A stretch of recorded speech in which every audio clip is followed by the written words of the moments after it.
আসসালামু আলাইকুম ওয়া রাহমাতুল্লাহি ওয়া বারাকাতুহু। আজকের ক্লাসে সবাইকে স্বাগতম। শিক্ষার্থীরা, তোমাদের জন্য আমি গুরুত্বপূর্ণ কিছু এক কথায় প্রকাশ নিয়ে আলোচনা করব। দেখো,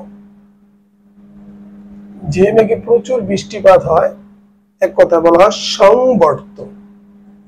যে মেঘে প্রচুর বৃষ্টিপাত হয় এক কথায় বলা হয় সংবর্ত।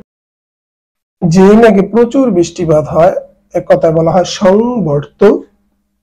যে নারী সাগরে বিচরণ করে এক কথায় বলা হয় সাগরিকা। প্রায় প্রভাত হয়েছে এমন প্রভাত কল্পা। রাত্রির মধ্যভাগ মহানিশা। রাত্রিকালীন যুদ্ধ সৌপ্তিক। যার ব্যাস বা সংবৃত নয় অসংবৃত। যার দুটি মাত্র দাঁত দৃঢ় বা হাতি। যার চার দিক স্থল রথ। যিনি অতিশয় হিসাবে পাটোয়ারি। যে মেঘে প্রচুর বৃষ্টিপাত হয় সংবর্ত। যে নারী সাগরে বিচরণ করে সাগরিকা। প্রায় প্রভাত হয়েছে এমন প্রভাত কল্পা। রাত্রি মধ্যভাগ মহানিশা।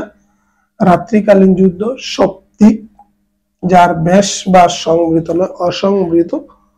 যার দুটি মাত্র দাঁত দৃঢ় বা হাতি। যার চারদিক স্থল রথ। যিনি অতিশয় হিসাবী পাটোয়ারি।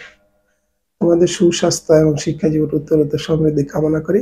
আজকের মতো এখানে বিদায় নিচ্ছি। আসসালামু আলাইকুম ওয়া রাহমাতুল্লাহি ওয়া বারাকাতুহু।